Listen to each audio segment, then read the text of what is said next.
welkom heten. Ik spreek hier namens BICOM, de galerie hier. En we hebben 1 keer in de zoveel een expositie en met een opening. En het is zo vreselijk leuk om altijd te zien wat voor verschillende mensen er dan op afkomen. En ik kan zeker zeggen van vandaag dat er weer allemaal nieuwe gezichten zijn uit hele verschillende hoeken. En dat is eigenlijk ook precies wat we als BICOM willen. Dus heel leuk dat u er allemaal bent. Ik wil een speciaal welkom heten aan mevrouw Mavis Broeks.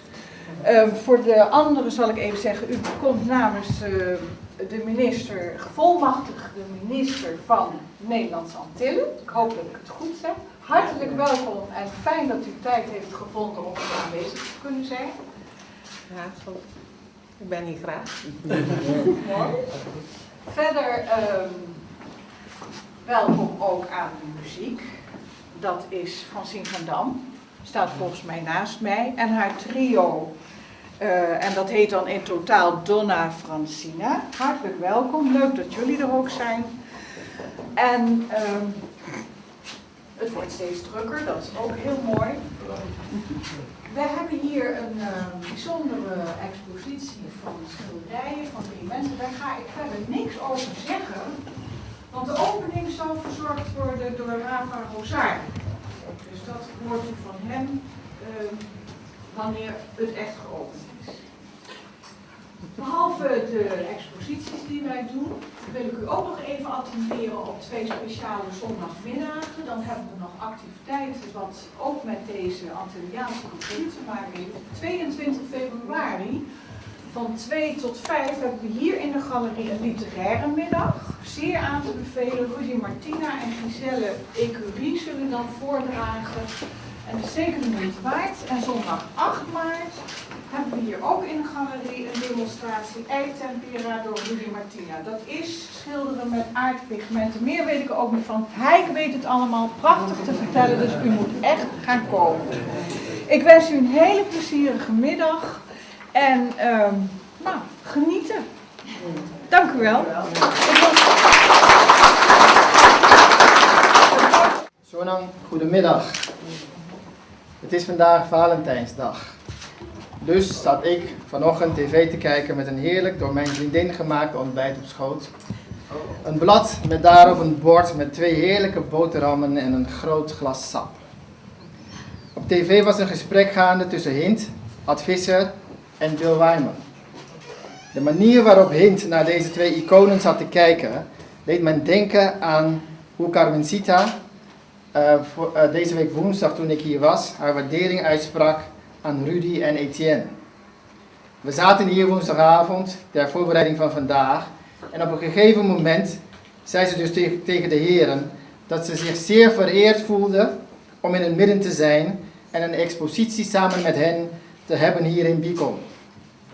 Als ik zeg dat het als adoratie klonk, zou het voor de een misschien overdreven klinken en voor de ander wellicht juist te banaal.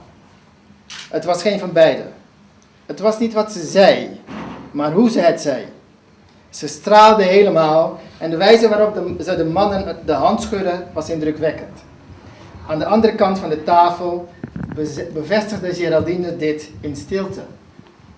Zij zou het waarschijnlijk niet in woorden gezegd hebben, maar dat ze het volledig met Carmencita eens was goed te voelen en van haar gezicht af te lezen. De waardering bleek wederzijds. En dat maakt dit kwartet ook zo bijzonder. Carni, riva carni, tatushi. Behalve voor Rudy klopt het vooroordeel dat beeldende kunstenaars niet zulke grote praten zijn, meestal wel.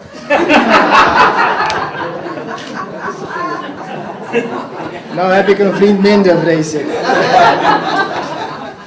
Rudy praat je de oren van het hoofd.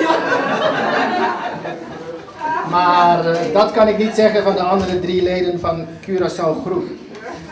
Ze laten liever hun werk voor hen praten, maar dan wel door jouw eigen ogen gezien. Carni, riva carni, tadushi. Ik probeerde dus de heren en dames te ontfutselen wat de bindende factor was tussen hen. Met een kleine anekdote van Etienne, de op één na grootste zwijger van de groep, werd het me duidelijk.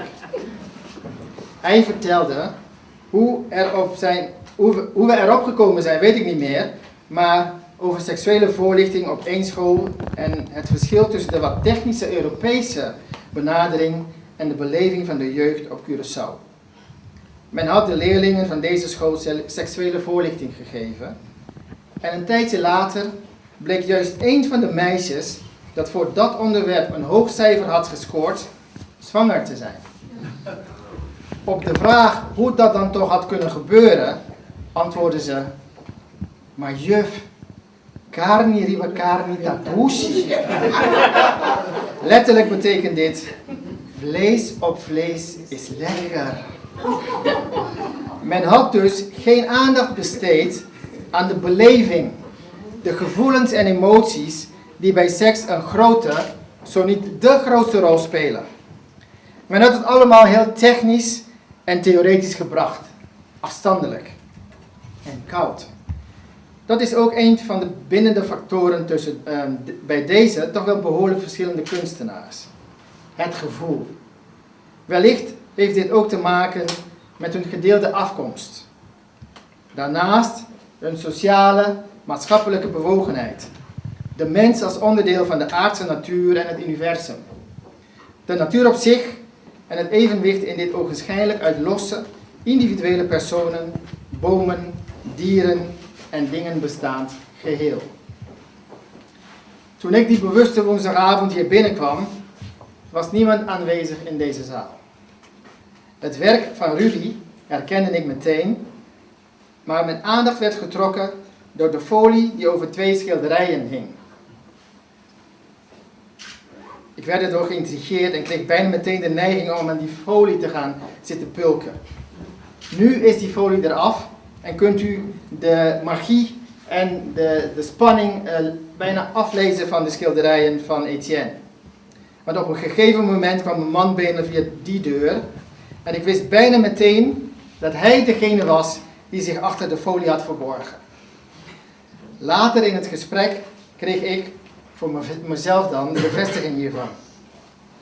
Etienne wil namelijk dat zijn werk het woord doet. Maar dat jij als kijker, als ziend, eruit haalt wat erin zit.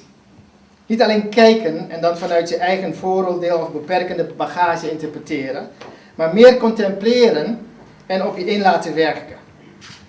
Het mooiste vindt hij dat je elke keer iets anders eruit weet te halen.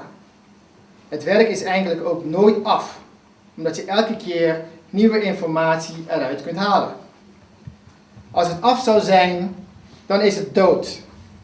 Er moet steeds beweging zijn, vindt hij. Een diepe coma mag, maar stilstaand niet. Etienne is nieuwsgierig naar alles wat hij ziet. Hij werkt niet vanuit dwang, maar wel vanuit een bepaalde drang om wat in hem zit via zijn werk te kunnen uiten. Volgens mij vindt hij dit alles wat ik nu sta te zeggen ook de reinste onzin en zou hij liever willen dat wij maar met z'n allen naar zijn werk zouden kijken in plaats dat ik hier over hem sta te praten. Carmencita kwam binnen, gehuld in een kokon van rust en stilte. Later bleek dat ze zich hierin had gesponnen tijdens een yoga-sessie die zij net daarvoor had gehad. Maar toen ze over haar werk en Curaçao, naar mijn idee voor haar een twee-eenheid, begon te praten, ontpopte zich de mooiste ijsvogelvlinder die er bestaat. Ze stond op en nam ons mee naar haar eiland waar wij samen een van de mooiste zonsondergangen konden waarnemen. Het hangt daar. Ik meende in die zonsondergang ook wat droefheid te ontwaren. Het is mij niet duidelijk geworden of dat zo is. Laat staan of die droevigheid is omdat deze zonsondergang zo ver in tijd of in geografische afstand van haar vandaan is geraakt.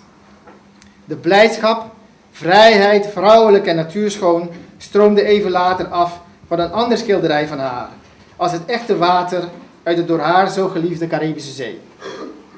Zo geliefd dat als de yogalerares haar vroeg om aan een waterval te denken, zij elke keer weer zichzelf spetterend terugvond in het water van een van de baaien van Curaçao.